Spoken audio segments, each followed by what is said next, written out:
Yes, sir.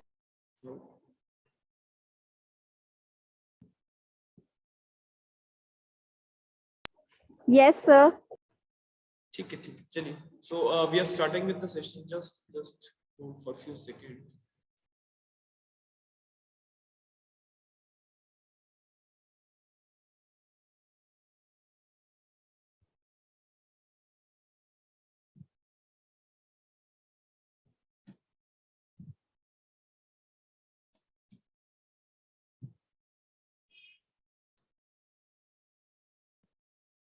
Yes, so हम लोगों ने अपने अर्लियर सेशन में 50 क्वेश्चंस का जो एरिया है दैट वी हैव कवर्ड. सो उसी के आगे हम लोगों को आगे की क्वेश्चंस डिस्कस करने हैं. जहां तक कॉन्ट्रैक्ट की बात है, देखो the area which is related to section number 13 till 20. ठीक है, सुरेंद्र अपना स्पीकर म्यूट करेंगे.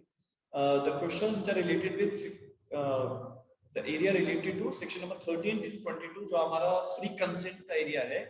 मोस्ट ऑफ द टाइम्स आपके साथ भी एंड अपार्ट फ्रॉम दैट जब हम ऑनलाइन या ऑफलाइन टेस्ट सीरीज कंडक्ट करते हैं तो देखा जाता है कि the candidates used to answer wrong question in that particular area.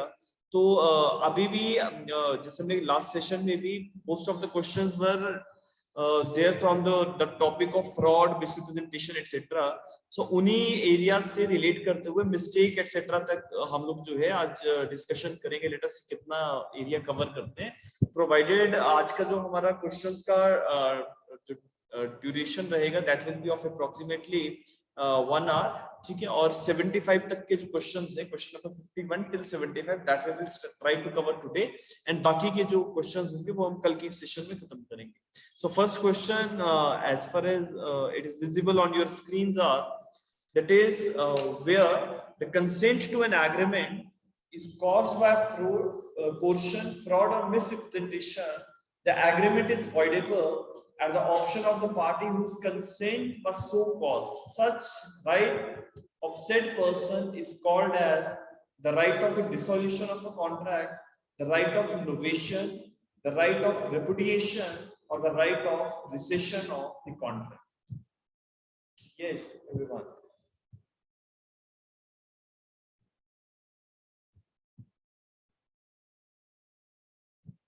So Ravinderjeet and Rishu has given me the answer. That is option number D should be there. That is the rescission of the contract. देखो हमारा section number 19 जो है वो इस concept की पूरी बात करता है. Whenever there is a contract which is vitiated by your fraud, coercion or misrepresentation, then that contract is at the option of the party and the party can go for the resignment of that contract. So option number D is the right answer. सभी लोगों ने सही जवाब दिया है. ठीक है, so coming to the next question, the next question is A, by misrepresentation leads B erroneously to believe that 500 mounds of indigo are made annually at A's factory. B examines the accounts of the factory which shows that only 400 mounds of indigo has been made. After this, B buys the factory. The contract is not voidable. The contract is voidable. The contract is void, or the contract is illegal. Yes. Section number 19 की application यहाँ पे आपको करनी है. Question है कि एक व्यक्ति ने सामने वाले को मिसरिप्रेजेंटेशन किया और उसको कहा कि मेरी फैक्ट्री में 500 माउंट ऑफ इंडिगो जो है उसकी प्रोडक्शन होती है, लेकिन उसने एग्जामिन किए अकाउंट्स और एग्जामिन करने के बाद उसको पता लग गया कि 400 माउंट ऑफ इंडिगो जो है वो यहाँ पे बनता है, but still he buys the factory. So what is the fate of this contract? Yes, option number A पे आप लोग आ रहे हैं, that is it is not voidable. The answer is very much fine, because as far as the misrepresentations are concerned, if a person has a means of discovering the truth and he discovered the truth, on the basis of that the contract is not voidable. So as the explanation is also given, that is the contract is not voidable when the party whose consent was so caused has a means of discovering the truth with the ordinary diligence, and in the instant case B had the right or means B has the means of discovering the truth. अगला सवाल है, the question is, X induced Y to buy his lorry by falsely convincing him that it was in an excellent condition. On the very first journey, Y discovered a serious defect, but accepted X offers to bear half of the cost of the repairs. The lorry completely broke down on the next journey, and now Y claimed recession. Options हैं, Y claim is tenable, दूसरा है X is liable for the damages and compensation as well, तीसरा है option number C, Y's claim is not tenable, and last one is both A and B.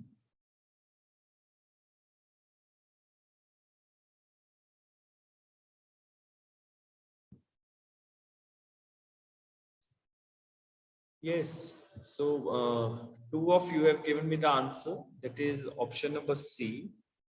ठीक है, and बाकी लोगों ने answer, question का आंसर अभी नहीं दिया. मैं दोबारा से एक बार सवाल आपके सामने पढ़ रहा हूँ. सवाल ये है कि X ने Y को किसी तरीके से फॉल्सली कन्विंस कर दिया कि उसकी लॉरी जो है वो एक्सीलेंट कंडीशन में है, लेकिन on the first journey Y ने जो था सीरियस डिफेक्ट उस पर डिस्कवर किया, but accepted X offers to bear half of the cost of the repair. उसने उस लॉरी को खरीदने का जो ऑफर था उसको एक्सेप्ट कर लिया, बट उसने कहा कि जो भी खर्चा इसकी रिपेयर पे होगा उसकी हाफ कॉस्ट जो है वो X देगा. The lorry completely broke down in the next journey. Now Y claimed recession. ठीक है, तो अगली जब नेक्स्ट जर्नी में वो व्यक्ति जाता है, सो पूरी की पूरी जो लॉरी थी वो टूट जाती है. Y रिसेशन क्लेम करता है. ऑप्शंस है कि क्या Y ऐसा कर सकता है, दूसरा है कि X is liable for the damages and compensation, तीसरा है Y can not claim it. ठीक है, Y's claim is not tenable, and last one is both A and B. So this is the question, and a few of you have given me the option, that is option number C should be there. The answer is very much fine. Option number C is the right answer, and I'm reading the explanation in front of you. Just hold on. The explanation to this question is that Y's acceptance to X offers of repairs amount to the final acceptance. ठीक है, and affirmation may be expressed or implied, and Y after becoming aware of his right to resign affirms the contract, and his right of rescission is lost. So इसका journal sense में अगर आप एक मतलब देखें, तो जैसे उस व्यक्ति ने उस लॉरी की रिपेयर करवाने के लिए सामने वाले से हाफ ऑफ द अमाउंट मांगा और कहा कि नहीं, I will retain this lorry, so that is the final acceptance. affirmation may be expressed or it can be implied, so it is the affirmation of that contract. और दूसरा है कि why after becoming aware of the right to resign, क्योंकि वो resign कर सकता था, but still he affirms the contract, so his right of rescission is lost. ठीक है, वेरी गुड. अगले सवाल पे आते हैं. क्वेश्चन नंबर 54 है, the party to a contract whose consent was caused by coercion, fraud or misrepresentation to lose his right to rescission of the contract in which of the following circumstances? Number one, when a party instead of rescission affirms the contract. Number two, when he does not exercise his right of rescission of a contract within a reasonable time. Number three, when a third party acting in good faith acquires rights in the subject matter of the contract. And option number D, either A or B or C. तो दोबारा से एक बार आप सवाल को पढ़ेंगे and try to give me the right answer to this question. Question है that a party to a contract whose consent is caused by coercion, fraud or misrepresentation will lose his right of rescission of the contract in which of the following circumstances. एक व्यक्ति ने आपके साथ contract किया, लेकिन आपने वो contract coercion, fraud या मिसरिप्रेजेंटेशन के विशिएटिंग एलिमेंट्स के प्रेजेंस होने के बावजूद आपने जो है वो कॉन्ट्रैक्ट साइन किया है, तो आपका जो राइट ऑफ रिसेशन है, उस कॉन्ट्रैक्ट को कैंसिल करने का जो राइट है, वो किन परिस्थितियों में, किन सर्कमस्टेंसेस में खत्म हो जाता है. Number one is when the party instead of rescission affirms it. दूसरा है when he does not exercise his right of rescission within a reasonable time. And तीसरा है when a third party acting in good faith acquires right in the subject matter of the contract. ठीक. So Kasaka has given me an answer that is option number D, that is either A or B or C. लेकिन the other people are silent to this question. देखो, as far as the right of rescission is concerned, जब भी किसी व्यक्ति के साथ fraud, coercion या misrepresentation हुआ है, उस व्यक्ति ने फिर भी अगर कॉन्ट्रैक्ट मतलब साइन कर लिया, कॉन्ट्रैक्ट बना लिया, वो वॉइडेबल तो है, लेकिन उसका राइट ऑफ रिसेशन खत्म हो जाता है अगर बाद में वो उस कॉन्ट्रैक्ट को अफर्म करता है, जैसे कि अभी हमने पिछले सवाल में पढ़ा। Number 2, when he does not exercise his right of recession with in a reasonable time. तो आपने मान लो आज ही कॉन्ट्रैक्ट किया, आपने उस कॉन्ट्रैक्ट की टर्म्स को फॉलो करना शुरू कर दिया, लेकिन 10 साल के बाद अगर आप आते हैं कि नहीं मैं कॉन्ट्रैक्ट को रिसाइन करना चाहता हूं, तो it is not justified. So if he does not exercises his right of recession with in a reasonable time, तो उसका राइट ऑफ रिसेशन जो है on the principles of equity खत्म हो जाता है। तीसरा वाला है when the third party acting in good faith acquires right in the subject matter of the contract, यहाँ पे भी पार्टी का राइट ऑफ रिसेशन जो है वो खत्म हो जाता है, बिकॉज तीसरे व्यक्ति का इंटरेस्ट है और उसने गुड फेथ में अपने इंटरेस्ट को एक्वायर किया है। So the answer given by Kasak, that is option number D, that is the perfectly right answer. ठीक है, तीनों चीजें जो थी मैंने आपको एक्सप्लेन कर दी हैं, that why it is so. ठीक है, अगले सवाल पे आते हैं, coming to the next question. The question is, which of the following provisions contemplates that in order to rescind a voidable contract, the party who is entitled to rescind it is required to communicate the same in the same manner and subject to the same rules as applicable to the communication of the revocation of proposal? सवाल दोबारा से पढ़ रहा हूं।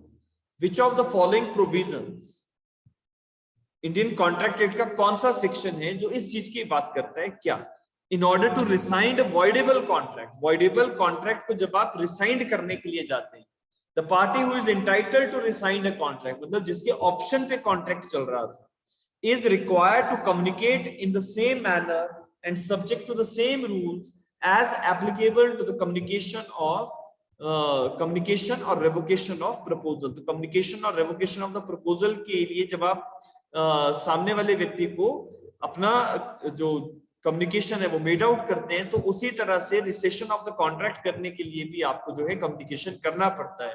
ये contract act के कौन से सेक्शन में कहा गया है? Section number 64, section number 5, section number 66 and section number 67।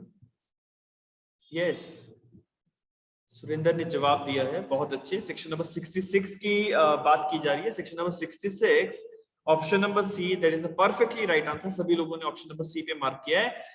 लिखा है that no form is required, no form is required by section 19 for rescission. It is sufficient under 66 that the rescission is communicated in the same manner and subject to the same rules as if it was a proposal. ठीक है, तो जिस तरीके से वो proposal भेजा गया उसकी हम रिसाइनमेंट करते हैं, कम्युनिकेशन मेड आउट करते हैं रिसेशन के लिए, उसी तरह से सेक्शन नंबर 66 जो है वो इसकी बात करता है कि whenever the contract is vitiated with such kind of elements, you can resign the contract, but the communication of resignment is to be communicated to the other party. ठीक है, वेरी गुड।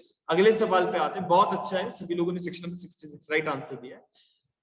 कसक ने क्वेश्चन पढ़ने से पहले ही जवाब दे दिया। Question है that section number 19 capital A was inserted in the contract act 1872 in the year 1879, 1899, 1950 or son 2000. Yes, which of the following is the right answer? Everyone has given me the right answer, that is section option number B, that is 1899 की में आपका हमारा जो ये contract act के अंदर section number 19 capital A है, ये इंसर्ट हुआ। ठीक है, very good.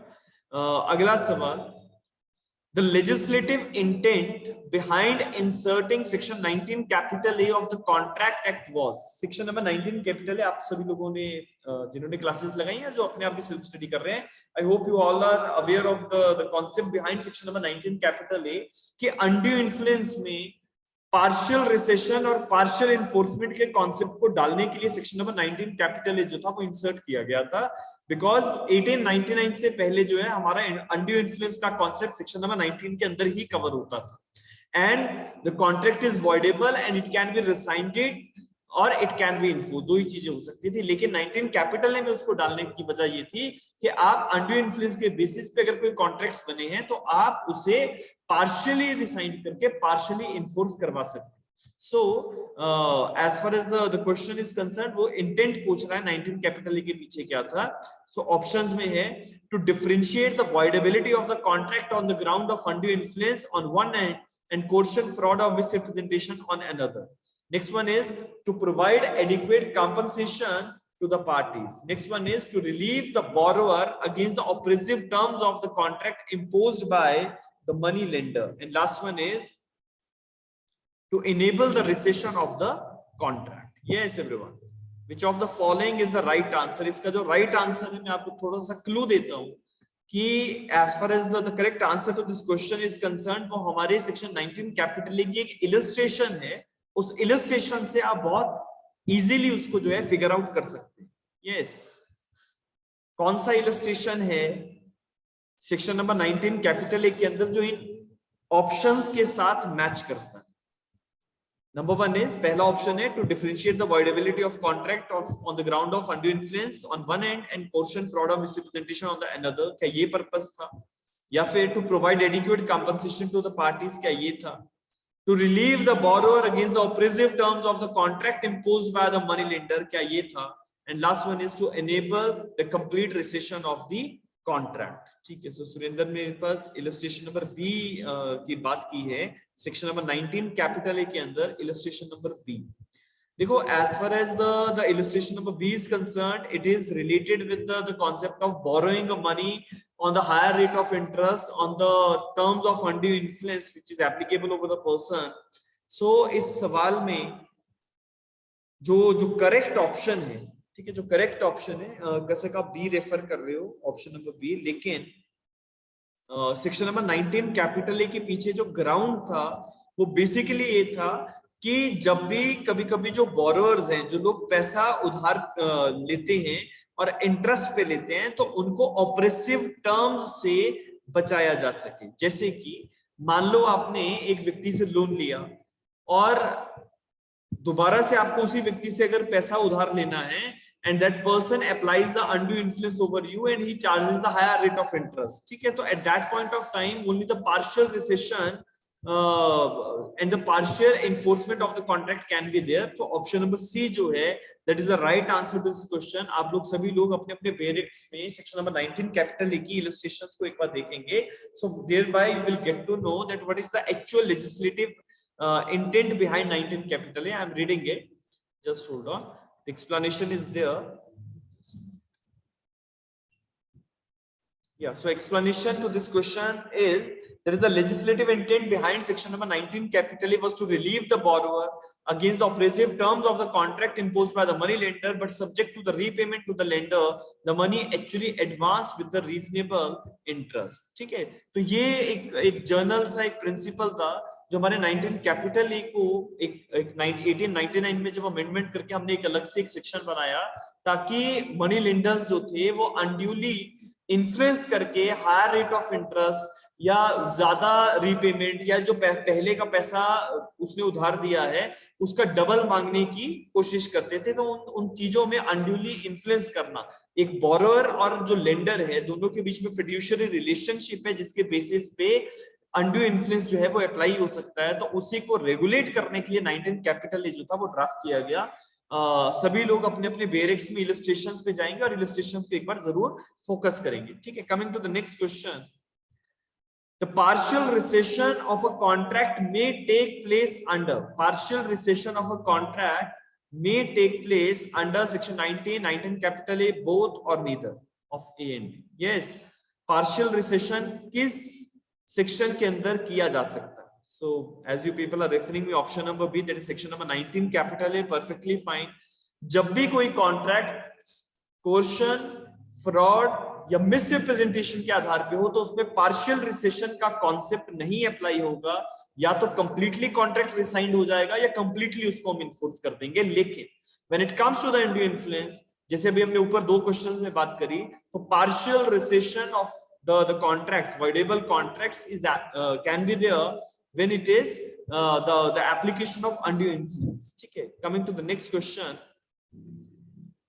Question number 59 is there on our screens. An agreement may be void on the ground of a bilateral mistake as to the matter of Indian law, a fact, both A and B, only B but not A.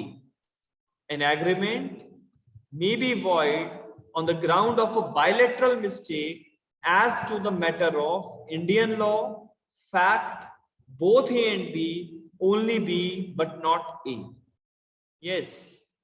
Which of the following is the most suitable answer to this question? Yes. Few of you are giving option number C. Shikha C कह रहे हैं, कसक A कह रही है, Shalini B कह रही है. थोड़ा सा सेक्शन नंबर 20 को लेके जो कॉन्सेप्ट है उसमें क्लैरिफिकेशन की थोड़ी सी मुझे परेशानी लग रही है. You can again repeat this question. ठीक है, इसको दोबारा से पढ़ो. सेक्शन नंबर 20 के ऊपर ये बात करता है.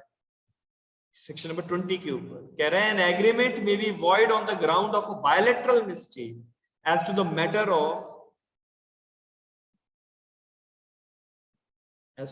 Of Indian law, fact, both A and B or only B but not A. Yes, option number B में और ऑप्शन नंबर D में आप लोग जो है कहीं पे आने चाहिए. Because as far as the Indian law is concerned, if any mistake of Indian law is there, it will not impact your agreement. It has no effect over the agreement. अगर agreement otherwise enforceable है तो आप अगर mistake of Indian law का एक जिक्र रखते भी हैं तो उसका कोई benefit नहीं होगा. That has to be regulated by section number 21. तो इसका मतलब ऑप्शन नंबर A तो है ही नहीं. ठीक है. दूसरी बात है bilateral mistake of a fact. तो if there is a bilateral mistake of a fact between the parties, bilateral mistake मतलब mutual mistake of the parties, so at that point of time section number 20 कहता है the agreement may be void. So option number A तो eliminate कर ही देना है. Option number B और option number D में आपका जो आंसर है उसको आपको देखना था. और क्योंकि D में लिखा हुआ है that only B but not A, so it should be more proper answer in the given option. So option number D should be right answer. An agreement is void when there is a bilateral mistake as to the matter of fact essential to an agreement.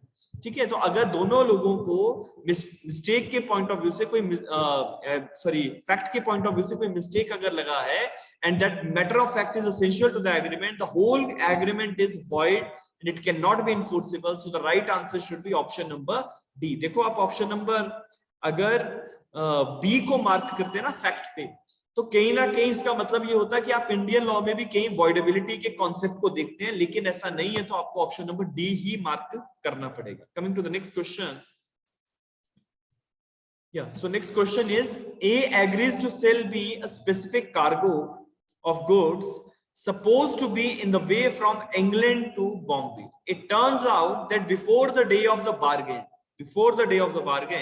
the ship conveying the cargo had been cast away and the goods lost. Neither party was aware of these facts. The agreement is valid, void, voidable, or unlawful. Yes, the agreement is void. Why? Because this whole phrase is according to the illustration of given in section number 20. Courtier versus Hastie is the case over this particular situation. कि अगर दोनों लोगों को ignorance of fact है कि जिस ship में सामान आना है वो शिप ऑलरेडी डूब चुका है, so ultimately there is a mistake of fact and the fact is very much essential to an agreement. जो प्रॉपर्टी है या जो भी जिसको भी लेके वो एग्रीमेंट कर रहे थे और जो शिप है, both are the basic subject matter with basic essentials of the agreement, and because उसके related एक mistake है, so that whole agreement will be void. ठीक है, very good. Question number 61 है section number 20 of the Indian Contract Act deals with the common mistake of fact, mutual mistake of fact, unilateral mistake of fact, or all of the above. Yes, कसक ने answer दिया option number ए. Very good. देखो confusion बच्चों को होती है common mistake of fact समझने में और म्यूचुअल मिस्टेक ऑफ फैक्ट समझने में, लेकिन सेक्शन नंबर 20 की ऑब्जेक्टिविटी जो है वो थोड़ी सी डिफर कर जाती है, क्योंकि हम तीनों ऑप्शंस को अगर इलैबोरेट करें तो unilateral mistake of fact section number 20 के अंदर कवर नहीं होता है, वो सेक्शन नंबर 22 कॉन्ट्रैक्ट एक्ट के अंदर कवर होगा. When it comes to the mutual mistake of fact, the mutual mistake or common mistake, one is a genus and other one is the species. अगर मैं इस तरह से कहूं कि हमारा जो म्यूचुअल मिस्टेक का कॉन्सेप्ट है, it is a genus, and common mistake of fact is a species, और दोनों में अगर हमें ऑब्जेक्टिविटी ड्रॉ करनी हो तो सेक्शन नंबर 20 का जो प्रिंसिपल है वो कॉमन मिस्टेक ऑफ फैक्ट पे काम करता है कि अगर दोनों लोगों को सेम विषय के ऊपर सेम फैक्चुअल चीज के ऊपर अगर मिस्टेक लगा है तब वो सेक्शन 20 के अंदर जाएगा और एग्रीमेंट वॉइड होगा। म्यूचुअल मिस्टेक अलग तरीके से देखा जा सकता है, लाइक दिस। आप अगर ये देखें कि there is mister A and B, there are certain terms of contract which A and B has to sign.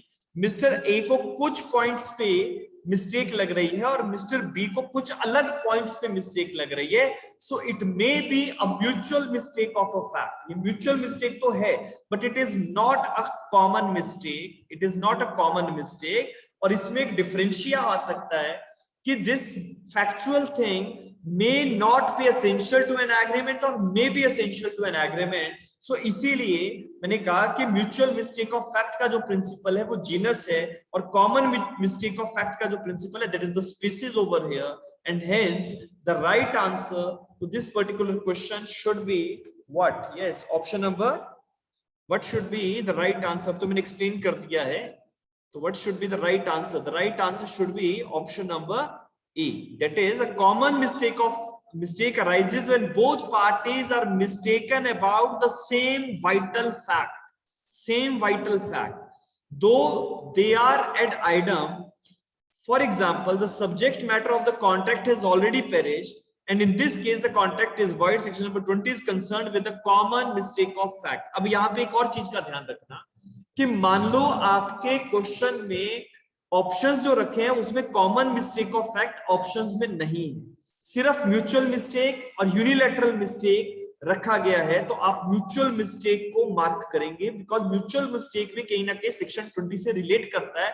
But as far as the given options are there, the more suitable is the common mistake of fact, because उसी के आधार पे एक factual mistake अगर लग रही है parties को तो हमारा कॉन्ट्रैक्ट एग्रीमेंट जो है वो वॉइड हो जाता है। Coming to the next one, when the mistake prevents the parties from reaching an agreement because one of the parties intend to contract about one thing and other about another. Mistake nullifies the consent, mistake negativates the consent, both A and B, or does not affect the consent.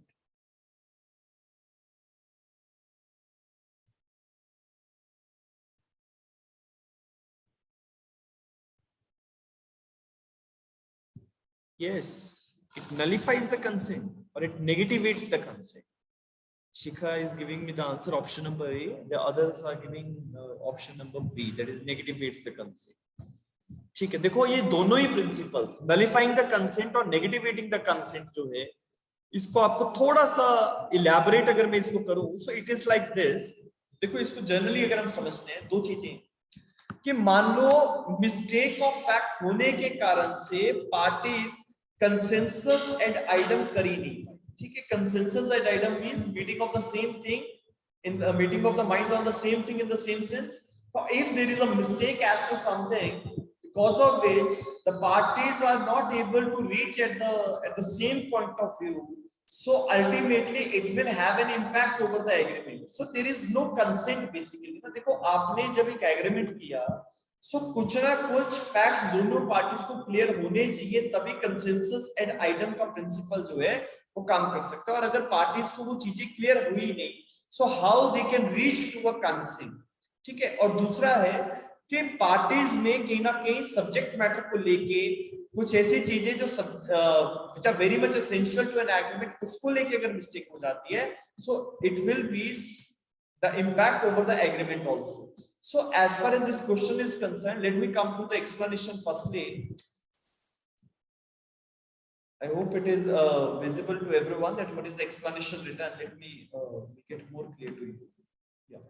So इसमें जो answer है, that is mistake negativates the consent, should be the right answer. ऐसा क्यों है? Because explanation I am reading over here that when a mistake prevents the parties from reaching an agreement because one party intends to contract about one thing and other about another, the mistake negativates the consent because consent हुआ ही नहीं, तो how we can say there is a consent. दूसरा, however, when the parties are agreed about the same thing but the agreement is based on the fundamental mistaken assumption कि agreement तो एक ही चीज करने को हुआ है, सब्जेक्ट मैटर दोनों के मन में क्लियर है, लेकिन कोई फंडामेंटल मिस्टेक हो गई इसी किसी चीज को लेके, तो वहां पे mistake will nullify the consent और वहां पे एग्रीमेंट जो है वो वॉइड हो जाता है. So this is the impact. ठीक है, is it clear to everyone? Yes everyone. What is the meaning of negativating the consent and what is the meaning of nullifying the consent? दोनों का मतलब अलग है. Negativating the consent का मतलब कि जब दोनों पार्टीज अलग अलग चीजों को सोच के एग्रीमेंट कर रही थी तो कंसेंसस एट आइटम हुआ ही नहीं, और अगर नहीं हुआ तो मिस्टेक इज नेगेटिवेटिंग द कंसेंट. ठीक है, कंसेंट नहीं है मतलब नेगेटिवेटिंग द कंसेंट. दूसरा कि अगर पार्टीज ने एक सेम चीज को लेके एग्रीमेंट तो कर लिया, लेकिन कोई मिस्टेक हुई या फंडामेंटल मिस्टेक है किसी ऐसी चीज को लेके जो कॉन्ट्रैक्ट के लिए जरूरी थी, तो वहां पे mistake will nullify the consent. ये एक प्रिंसिपल जो है जो बहुत ज्यादा इंपॉर्टेंट है हमारे कॉन्ट्रैक्ट एक्ट के अंदर. Coming to the next question. अगला सवाल आपका सेक्शन नंबर 21 से रिलेट करता है. A and B makes a contract grounded on the erroneous belief that a particular debt is barred by the Indian law of limitation. The contract is void, voidable, void ab initio, or not voidable. Yes, very simple question. Very simple question. Section number 21 apply कर दो. If there is a mistake of an Indian law, the contract is not voidable. Shalini आप कहां से option number ए mark कर रहे हो? How is the mistake of law will create any impact over the agreement? The answer is no. Mistake of Indian law will not render the contract voidable. It will not render the contract voidable means what? That either the contract will be valid or the contract will be void.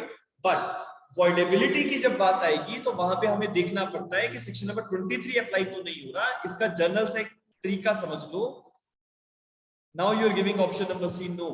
ठीक है, आप ये देखो कि आपने mister A और B ने एक कॉन्ट्रैक्ट किया है. कॉन्ट्रैक्ट में एक टर्म डाली है कि हम दोनों के बीच में अगर कोई भी पार्टी ब्रीच ऑफ कॉन्ट्रैक्ट करती है तो 5 साल का समय दिया जाएगा केस करने के लिए. So is according to section number 21, मान लीजिए कि इस टर्म ऑफ एग्रीमेंट का आपके कॉन्ट्रैक्ट के ऊपर क्या कोई प्रभाव पड़ता है? The answer is no. ठीक है, the answer is no because the law of limitation will give you 3 years. So now you see the question that A and B makes a contract grounded on the erroneous belief that a particular debt is barred by the law of limitation. तो इसमें मतलब ये है कि मान लो एक व्यक्ति ने दूसरे को उधार दिया, उधार वापस नहीं आया, आपके पास 3 साल का समय था. ठीक है, 3 साल के समय के अंदर अंदर केस हो सकता था. अब दूसरी चीज है कि there is a contract on the erroneous belief that a particular debt is barred by any law of limitation. The contract is not voidable. The simple answer to this particular question is to be seen in reference to section number 21. That mistake of Indian law will not render the contract voidable. इसका contract को voidable हम नहीं मान सकते because ये parties के option पे नहीं है. It is not at the option of the parties. Rather, other sections can be referred over here. आप सेक्शन नंबर 28 देख सकते हो, सेक्शन नंबर 23 देख सकते हो, लेकिन सेक्शन नंबर 21 के आधार पे ये सवाल बेस्ड है. और 21 कहता है कि ये चीजें voidable नहीं होती हैं. ठीक है, voidable नहीं होती हैं. Many times this particular question is being asked in the exam, तो इसका ध्यान रखना है directly. The answer is to be seen in reference to section number 21 में पढ़ रहा हूं, यहाँ पे एक्सप्लेनेशन लिखा गया है that in the instant case there was a mistake of the parties to the contract as to the application of the Indian law which makes the contract not voidable as per section number 21. It is not voidable. क्या होगा जब इन्होंने ये लिख दिया ना ये voidable नहीं है, मतलब पार्टीज के ऑप्शन पे कोई बात नहीं है. या तो एग्रीमेंट void होगा या वैलिड होगा या इन्फोर्सेबल होगा और कुछ नहीं हो सकता. So hence it is not voidable. So the correct answer should be option number D. Is it clear to everyone? Yes. Section number 21 पढ़ना. 21 में there is an illustration also. ठीक है, you must refer to that illustration. अगला सवाल है that which type of mistake may render the agreement void. इनमें से कौन सी मिस्टेक एग्रीमेंट को void कर सकती? Mistake as to the quality of the subject matter, mistake as to the attributes, mistake as to the substance and the essence of the subject matter, or all of the above. which of the following mistake will render the agreement void? Yes, which of the following mistake will render the agreement void? ठीक है, कसक ने मुझे जवाब दिए option number C, that is mistake as to the substance और essence of the subject matter. ठीक है, वेरी गुड. देखो, as far as the quality of the subject matter is mistake as to the quality of the subject matter, that is not important because that is the erroneous believes. आप लोग अगर section number 20 को पढ़े होंगे, अभी revision जब आप लोग कर रहे हैं, तो 20 में there is an explanation that any erroneous belief over the subject matter is not a mistake of fact. ठीक है, so it is not applicable. यहाँ पे कि वो इलस्ट्रेशन आपको बार बार देखने को मिलता है. एग्जांपल कि एक व्यक्ति ने एक पेंटिंग खरीदनी थी, लेकिन वो पेंटिंग मास्टरपीस नहीं था, लेकिन एक डुप्लीकेट कॉपी थी. उस व्यक्ति को लगा कि ये मास्टरपीस है, वो खरीद लेता है. तो वहां पे quality of the subject matter को लेके मिस्टेक अगर हुआ है, तो उसको voidability के कॉन्सेप्ट पे हम नहीं देखते हैं. वो एग्रीमेंट void नहीं होगा, rather that agreement is valid because erroneous opinions are not the mistake of facts. Mistake as to the attributes, the same kind of a thing. Mistake as to the substance or the essence of the subject matter को लेके अगर आपको mistake लग जाए, तो agreement आपका void हो सकता है. So option number C is the very right answer. Very right answer. बहुत बढ़िया, बहुत अच्छे से जितने भी लोग यहाँ पे बैठे हैं आंसर कर रहे हैं. So I am very glad that you people are very much comfortable with these subjects now. Coming to the next question. ठीक है, इसमें explanation लिखा हुआ है. वैसे there is a distinction between the mistake as to substance of the or the essence and mistake or quality of or the attributes. ठीक है, the former type can avoid the contract where the mistake of the later type is not. So this is the explanation to this. अगले सवाल पे आते हैं. Again related to section number 20. Which of the following facts may be termed as essential to the agreement in reference to the section number 20? And identity और इनमें से कौन सी चीज जो है वो एग्रीमेंट के लिए जरूरी है? Identity of the parties, identity and nature of the subject matter of the contract, nature and content of the promise itself, or all of the above. Yes, बहुत simple question, बहुत ही simple question. ठीक है, so you people are giving me the answer, that is option number D should be there, all of the above. ठीक है, देखो जब भी हम मिस्टेक के प्रिंसिपल को डिस्कस करते हैं, I hope most of you the students of foundation courses या जितने भी आप लोग हैं, so section number 20 के अंदर different things are there, that mistake as to the nature of the contract, mistake as to the identity, mistake as to the subject matter, mistake as to the documents, etc. So everything has its own impact, but as far as the concerned question is there, एक agreement के लिए कौन सी चीजें बहुत ज्यादा महत्वपूर्ण है, जिसमें identity of the parties clear होनी चाहिए. ब्लैंकरन वाला एक केस हम लोगों ने डिस्कस किया होगा, अगर आप लोगों को याद है, that is Cundy versus Lindsay का एक केस था. Identity and nature of the subject matter is very important, nature and the content of the promise is also important. So all of the above is the right answer. Very good. अगले सवाल पे आते हैं, question number 66. select the false statement, select the statement which is not false. इनमें से आपको statement देखना है जो गलत नहीं है, मतलब सही स्टेटमेंट आपको आइडेंटिफाई करना है. देखो कभी भी सवाल ऐसा है ना, select the statement which is not false, तो आपको लिखना है यहाँ पे not false हटा के ना true लिख लेना, ये करेक्ट स्टेटमेंट निकालना है. Section number 20 of the Indian Contract Act 1872 will come into operation when the both of the parties to an agreement are mistaken. Their mistake is as to the matter of fact or foreign law. The mistake which they are mistaken is minute to the agreement. Yes. Section number 20 कब apply होता है? When both the parties to an agreement are mistaken. Next कह रहा है their mistake as to the matter of fact or a foreign law. तीसरा कह रहा है the mistake about which they are, the fact about which they are mistaken is minute to the agreement. Yes. Section number 20 कब apply होता है? Option number 1 and 2 पे मेरे पास answers आ रहे हैं. Option number 1 and 2 are correct and the third one is not correct. Perfectly fine. Option number A जो है, that is the right answer. The explanation is written over here. You can refer to it. पढ़ सकते हैं हम लोग, लिखा हुआ है that section number 20 will come into operation when following conditions are complied with. Number 1, when both the parties to an agreement are mistaken. बहुत ज्यादा जरूरी है common mistake of fact का होना. Their mistake must be as to a matter of fact. Law की mistake होगी, Indian law की mistake होगी, कोई फर्क नहीं पड़ता है.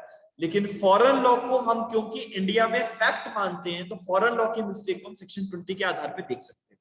और तीसरा, the fact about which they are mistaken is essential to an agreement। तो ये तीन चीजें जो है सेक्शन 20 के ऑपरेशन को डिसाइड करती हैं कि whether the agreement will be void or not। ठीक है, so I hope everyone is given me the right answer। Very good। Coming to the next one,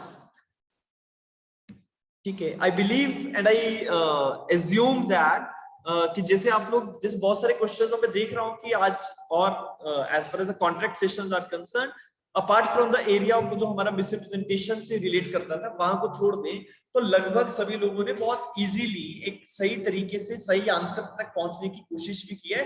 so that ultimately boost your moral also, I think so. ठीक है, I hope you people can also feel it कि आप लोगों को जब ये लगता है कि नहीं मेरा आंसर जो है वो ठीक हो रहा है, so that ultimately boost your confidence that yes I can do it.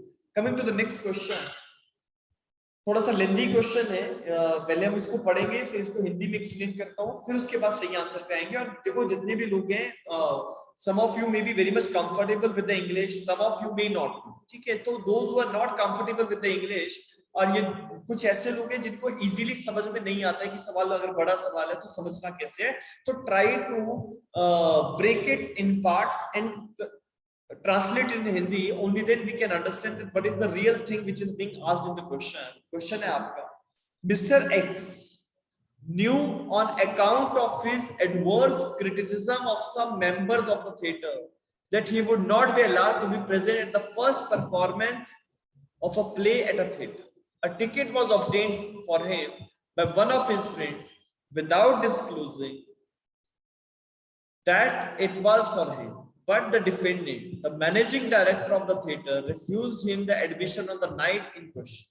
Mr. X sued him for the breach of contract। सवाल है कि एक व्यक्ति जिसका बहुत ज्यादा क्रिटिसिज्म है कुछ एक लोगों के से, और कुछ एक लोगों ने मतलब उसका बहुत सारा क्रिटिसिज्म किया जिसके कारण से उस व्यक्ति को थिएटर में आने के लिए मना किया, तो और कहा कि ये व्यक्ति उस दिन जब भी शो होगा तो थिएटर में मौजूद नहीं होगा। तो उसके एक दोस्त ने उसके लिए एक टिकट खरीदा और रात को जब वो उसने उस अपने जिसने उस थिएटर में जाना था उस व्यक्ति को टिकट हैंडओवर किया, वो वहां पे जाता है, लेकिन वहां के मैनेजिंग डायरेक्टर ने उसको आइडेंटिफाई कर लिया और उसको वहां पे आने नहीं दिया। He refuses him to get into that particular theatre.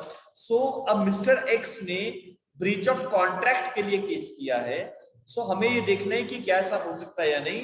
Option है, managing director was liable for the breach of contract. Mister x was entitled to claim damages and compensation।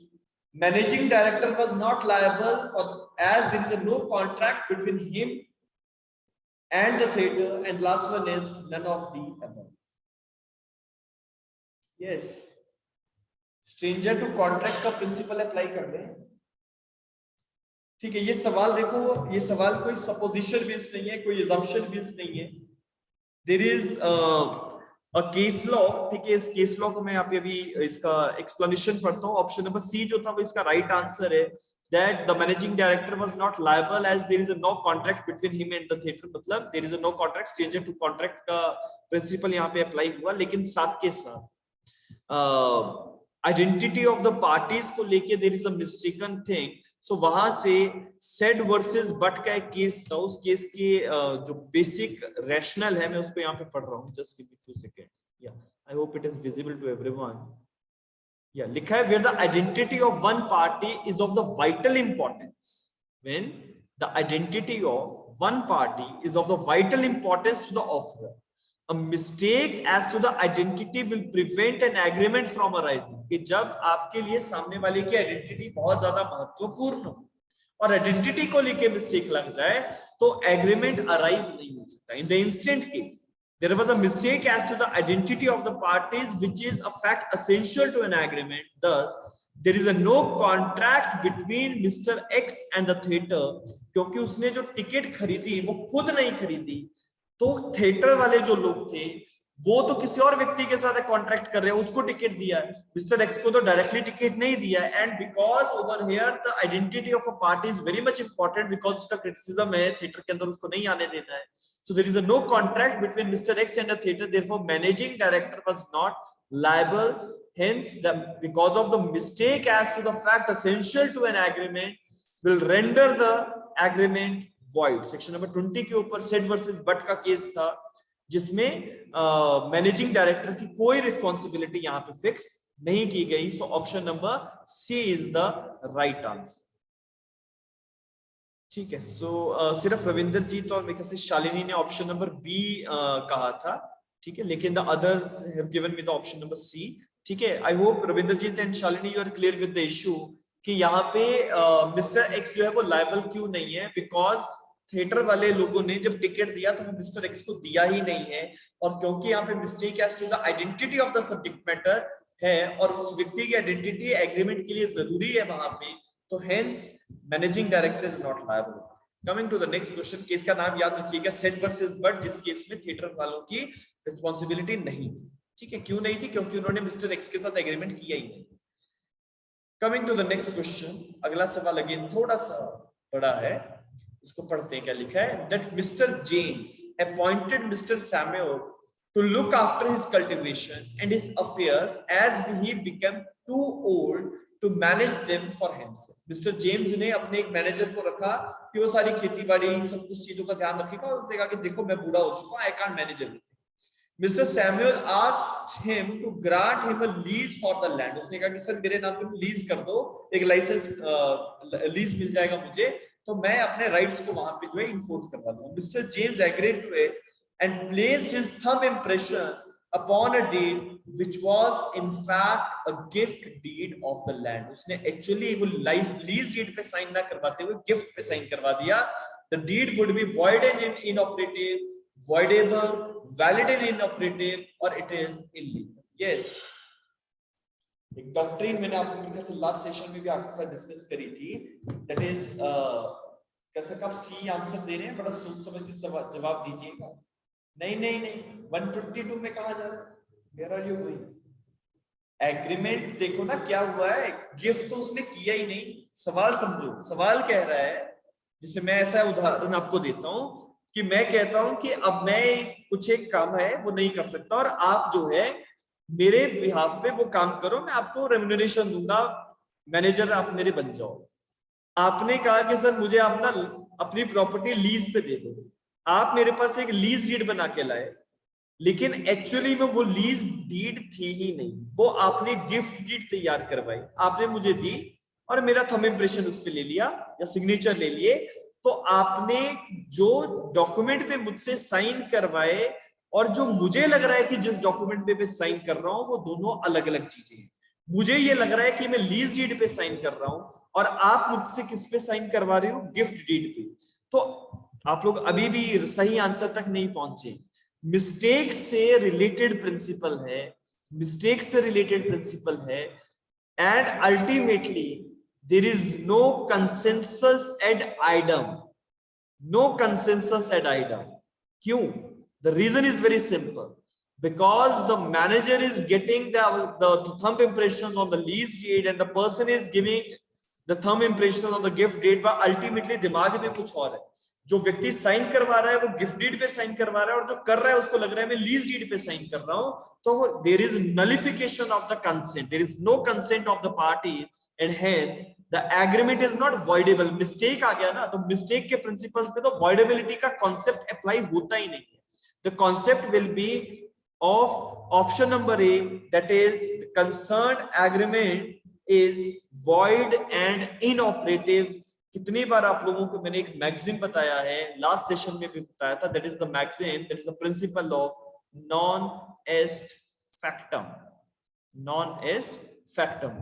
Whenever there is a mistake as to the documents, mistake as to the documents, completely अगर उस व्यक्ति को नहीं पता है कि वो किस पे साइन उसके करवाए जा रहे हैं, तो यहाँ पे वो एग्रीमेंट जो डीड बना है वो वॉइड है और इनऑपरेटिव है.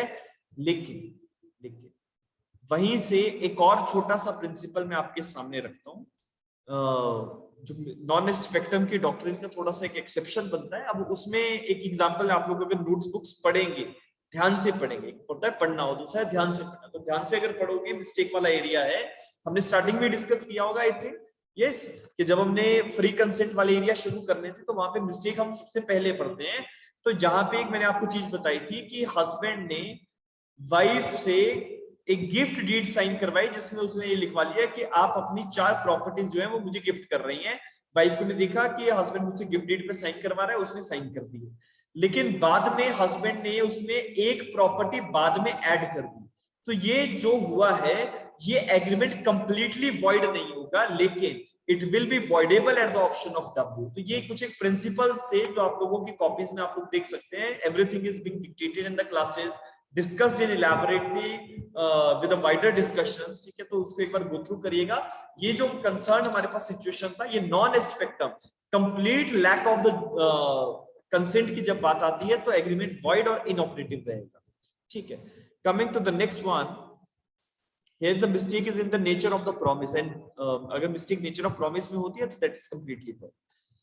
क्वेश्चन नंबर 69 अगेन थोड़ा सा लेंथी क्वेश्चन है, ध्यान से समझेंगे, ध्यान से पढ़ेंगे और उसके बाद जवाब देंगे। ऑप्शन क्वेश्चन है, X estate is sold for the areas of revenue under the provisions of Act of the Legislature.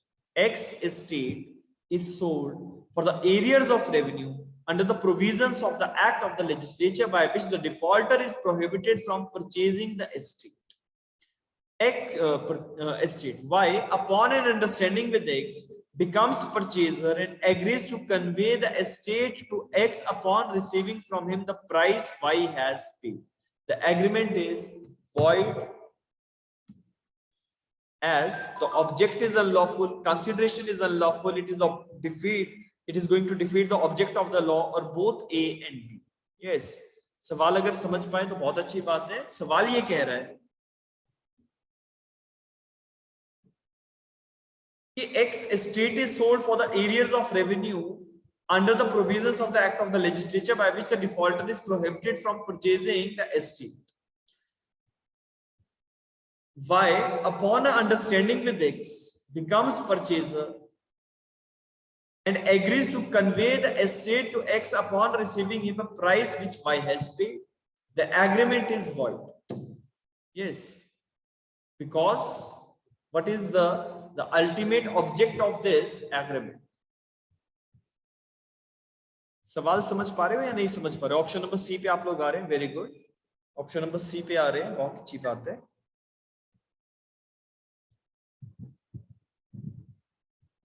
ठीक है, शिखा ने सेक्शन नंबर 23 को रेफर किया है, because section number 23 says that if any contract or any agreement is there which is going to defeat the provisions of law, and here the provisions of law states what, कि कोई भी व्यक्ति जो एक defaulter है जिसने पैसा नहीं दिया वो अपनी प्रॉपर्टी को दोबारा नहीं खरीद पाएगा। तो इस केस में हुआ क्या कि एक प्रॉपर्टी थी, गवर्नमेंट के लैंड रेवेन्यूज जो थे, जो एरियाज ऑफ रेवेन्यू थे वो नहीं मिले, तो गवर्नमेंट ने वो प्रॉपर्टी बेच दी। एक वाई नाम की वो व्यक्ति ने वो प्रॉपर्टी खरीदी और एक्स और वाई के बीच में कॉल्यूजन हुआ और वाई ने एक्स को कहा कि जितना पैसा मैंने दिया है उतना पैसा मुझे दे दो और प्रॉपर्टी वापस खरीद लो। So that is basically you are going to defeat the provisions of the object of the law, because the object of the law is the legislature is intended that the defaulter is prohibited from purchasing such estate. ठीक है, जो भी व्यक्ति defaulter है वो अपनी properties वापस नहीं खरीद पाएगा। So option number C is the very fine answer, right answer. Coming to the next question, question number 70. Mr. A was entered into a contract with a broker that he should purchase the shares of a particular company at a premium so as to include a public belief that the shares were worth of being brought at a premium. Later, he discovered that the broker had sold his own shares to him and had brought no shares in the market at all. Mr. A applied for the court for the rescission of for the fraud committed by him. ठीक है, सवाल कह रहा है, दोबारा से पढ़ रहा हूँ। Mr. A entered into a contract with the broker that he should purchase the shares of a particular company at a premium so as to induce a public belief that shares were worth of being brought at a premium. एक व्यक्ति है, उसने एक broker के साथ एक agreement कर लिया। ब्रोकर ने उसको कहा कि जनाब ये वाले शेयर ले लो, बहुत अच्छे हैं, प्रीमियम पे बिक रहे हैं, ताकि उसको ये लगा कि जब ये व्यक्ति खरीदेगा तो मार्केट में एक परसेप्शन बनेगा कि ये शेयर की वैल्यू ज्यादा है। बाद में ये डिस्कवर होता है कि ब्रोकर ने उसको अपने ही शेयर बेच दिए थे और मार्केट में उसने कोई बाद में शेयर नहीं खरीदे. So mister A applied for the rescission of the contract. उसने कहा कि सर मेरा फ्रॉड हुआ. ऑप्शंस हैं. Mister A is entitled to the relief. No relief would be granted to him. Mister A can rescind the contract and claim the damages.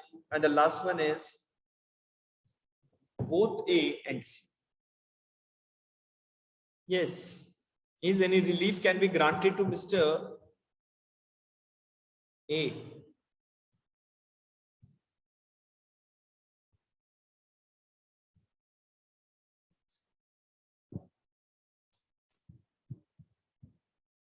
देखो यहाँ पे आप एक चीज को समझे. मेरे ख्याल से आप सवाल को भी ठीक से समझ नहीं पाए. उसका ये कहना है ना that मिस्टर ए ने जब ब्रोकर के साथ एग्रीमेंट किया और उसने कहा कि सर जब आप प्रीमियम पे शेयर खरीदोगे तो पब्लिक को हम इंड्यूस करेंगे कि ये शेयर्स प्रीमियम पे बिक रहा है. Getting my point? Mister A was entered into a contract with the broker that he should purchase the shares of a particular company at a premium so as to induce the public. Induce का मतलब किसी को प्रभावित करना. Induce a public believe that the shares were worth of being brought at a premium. उसने कहा कि sir जब आप खरीदोगे तो पब्लिक को भी लगेगा कि ये शेयर्स प्रीमियम पे महंगे रेट पे खरीदने के लायक हैं. बाद में ये डिस्कवर हुआ कि ब्रोकर ने उसको अपने शेयर बेच दिए. तो यहाँ पे मिस्टर ए को क्या रिसेशन ऑफ कॉन्ट्रैक्ट के लिए वो एलिजिबल है या नहीं, ये सवाल पूछ रहा है. Yes, now give me the answer. क्या मिस्टर ए को कोई रिलीफ मिलना चाहिए? चलो मैं एक्सप्लेनेशन पे आता हूं डायरेक्टली. देखो यहाँ पे पब्लिक के साथ फ्रॉड करने की बात कहीं ना कहीं हमें दिखती है. The object of the agreement was to commit fraud on the public because broker was directed to buy shares in order to cheat and mislead the public.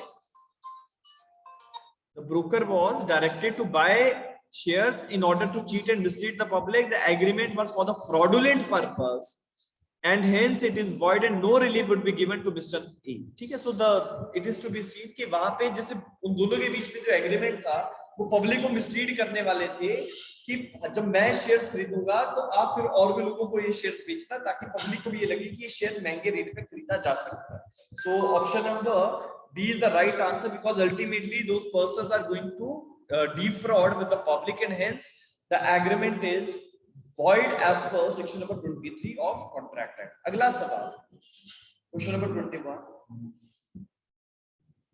कसक यहाँ पे कह रही है sir let the buyer be aware. Let the buyer be aware का यहाँ पे मसला नहीं है. जो दो लोगों ने एग्रीमेंट किया उन दो लोगों के बीच की एग्रीमेंट की बात है कि उन्होंने एग्रीमेंट जो किया उसमें वो पब्लिक को डिफ्रॉड करवाना चाहते थे. बाद में ब्रोकर ने उस व्यक्ति के साथ ही फ्रॉड कर दिया. बेसिकली जैसे मान लो मैं ये कहता हूं कि आप ये चीज करो फिर बाद में हम पब्लिक को फ्रॉड करेंगे. ठीक है, क्योंकि पब्लिक के माइंड में एक परसेप्शन क्रिएट होगा कि इस व्यक्ति ने ये एग्रीमेंट किया है तो बाकी भी करेंगे. तो ultimately the thing is not that the buyer should be aware, rather the point is what is the contract between Mr. A and B. तो यहाँ पे जो जिस व्यक्ति ने शेयर खरीदे और बाद में ये डिस्कवर हुआ कि ब्रोकर ने उसे अपने शेयर बेच दिए ना, वो कहता है कि सर मेरा कॉन्ट्रैक्ट रिसाइन कर दो. So why we should resign? Because ultimately you are going to defraud a public at large. And hence section number 23 के अंदर प्रिंसिपल चला जाएगा. तीसरे व्यक्ति की यहाँ पे बात ही नहीं है. ठीक है, तीसरे व्यक्ति की कोई बात नहीं है. जैसे मान लो मैंने आपके साथ एग्रीमेंट किया कि आप एक फलानी गाड़ी है, मैंने वो गाड़ी ऐसे बेकार सी गाड़ी है आप उसको खरीद लो. जब आप खरीदोगे तो हम फिर मार्केट में भी एक परसेप्शन क्रिएट होगा कि यहाँ से बहुत अच्छी गाड़ियां जो है वो बिकती हैं. सो बाद में मैंने आपको मान लो खुद ही एक बेकार सी कार अपनी गाड़ी बेच दी. सो अल्टीमेटली जब आपको ये पता लगा कि सर ने अपनी गाड़ी बेच दी है तो आप बाद में आगे कि रिसाइन करो contract. Why we should resign? Because ultimately the purpose of the parties was to defraud the public at large. तो सेक्शन नंबर 23 के अंदर मैटर चला जाएगा और वहां पे ये आ जाता ना if the parties are going to defraud or it is against the public policy or it is going to defeat the provisions of law etc. so the agreement is unlawful hence it is void. तो तीसरे व्यक्ति के साथ अभी नुकसान नहीं हुआ. अगर तीसरे को नुकसान होगा तो वो एक अलग विषय, लेकिन यहाँ पे मेरे और आपके एग्रीमेंट की बात होगी. क्लियर? अगला सवाल है an agreement to give a loan of rupees 1,50,000 to B who was a bar dancer. The object of the loan was to teach singing and dancing to her own daughters. The agreement was void because it is immoral, voidable, valid or unlawful. Yes, सवाल समझो, बहुत simple. An agreement, A agreed to give loan of rupees 1,50,000 to B was a bar dancer. और loan देने का मकसद क्या है कि वो अपने बच्चों को गाना और डांस सिखाए. ठीक है, the agreement is void, voidable, valid और unlawful. Yes. ठीक है, so as you people are giving me the answer, that is option number C, that is the agreement is valid. Very much right answer. Option number C is the right answer. The reason is ये agreement में कोई भी immoral चीज हमें नहीं दिखती है. ठीक है, the agreement is not tainted with immorality and hence the agreement is valid. There is no difficulty in that. अगला सवाल, A promises to give money or money's worth upon the determination or ascertainment of an uncertain event would be a future contract, a wager, a contingent contract or a guarantee. A promise to give money or money's worth without any determination or ascertainment of an uncertain event would be what?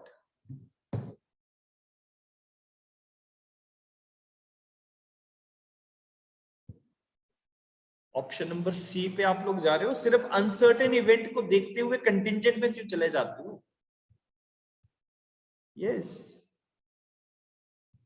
merely on the ground that there is an uncertain word is written in the question, don't follow section number 31-32.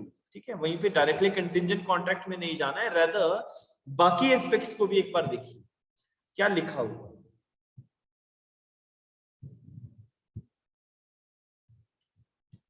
चलो मैं वैसे तो इसका right answer wager है. A promise to give money or money's worth upon the determination or ascertainment of an uncertain event जब आ गया ना, so it means you are not at all interested in the event, rather you are interested in the win and the lose. So it is related with the concept of the wager. लेकिन मैं एक jurist है, उनकी quotation को साथ में रखूंगा. The quotation was given by Sir William Anson, और उन्होंने वेजर को डिफाइन किया. ठीक है, वेजर को जब डिफाइन किया तो कुछ इस तरीके से उन्होंने कहा. आई एम रीडिंग इट, ख्याल से आप लोग देख पा रहे होंगे. It is written that sir William Anson defined wager as a promise to give money or money's worth the determination or ascertainment of an uncertain event. It is essential for the wager that the contract that each party under it may either win or lose, whether he will win or lose being dependent upon the issue of the event, and therefore the remaining uncertain until the issue is unknown. If either of the parties may win but cannot lose, or may lose but cannot win, is not wagering. So ये पूरा का पूरा जो quotation है that is being given by Sir William Anson, तो ये जो हमने अभी बात करी ये वेजर से रिलेट करती है कि एक व्यक्ति का दूसरे को प्रॉमिस करता है कि मैं आपको ये चीज दूंगा अगर ये चीज होती है. ठीक है, और नहीं दूंगा अगर ये नहीं होता है. So that will B ascertainment of an uncertain event की जब बात आती है तो ये वेजर से हमें रिलेट करना है. विलियम एंसन की इस कोटेशन को आप लोगों को याद रखना है. Next question is the subject of the wager is determination of the event, chance of winning और losing, the accuracy of person's judgment, or knowledge of uncertain event which must happen. Yes, what is the subject matter of wager?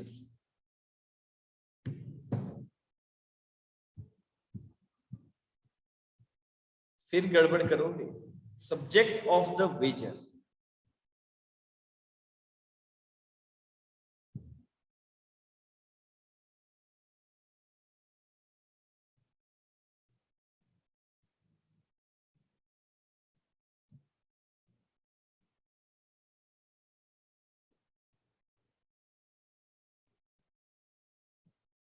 ठीक है, ये answer आप लोग जो है सभी लोग सही आंसर पे नहीं पहुंच पा रहे हैं.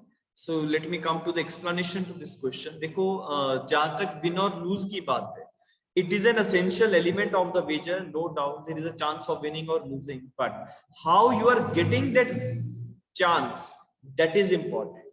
ठीक है, how you are getting that chance.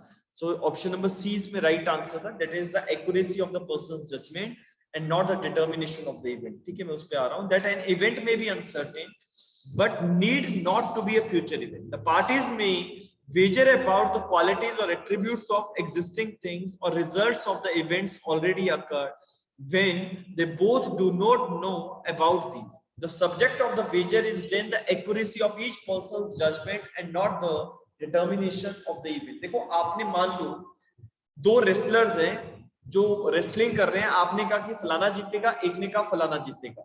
So why you are putting your bet over one person? Because you believe that that person will win and your belief is on the basis of your judgment. ठीक है. So the subject of the wager is the person's judgment. ठीक है. तो उसके आधार पे depend करता है कि आपको वो पैसा मिलेगा नहीं मिलेगा. No doubt wagering agreements are not enforceable, but yes, the subject or matter of the wager is what? That is the accuracy of each person's judgment. अब chance of winning or losing तो है ही, लेकिन it is not the basic subject of the wager. Rather, the basic subject of the wager is something different.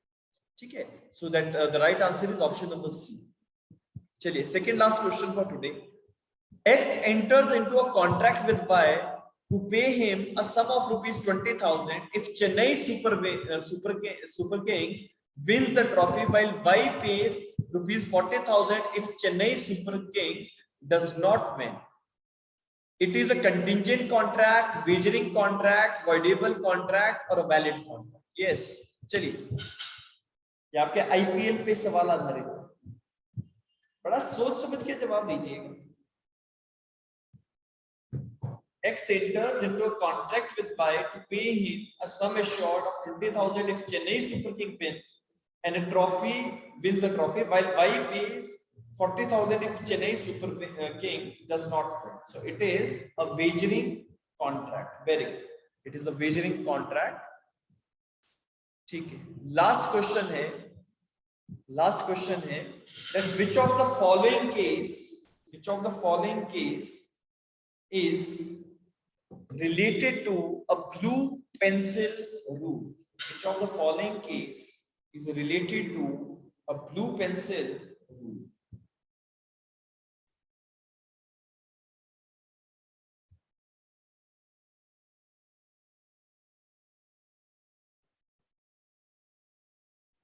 Bell versus Lever Brothers Limited, Poitier versus Hasty, Atwood versus Lamont, and Smith versus Hughes.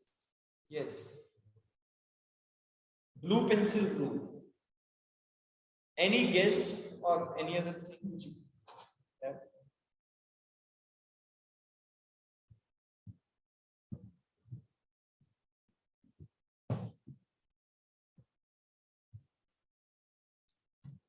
ठीक है. सो पहले तो मैं आपको ये clear करता हूँ कि ब्लू पेंसिल रूल है क्या.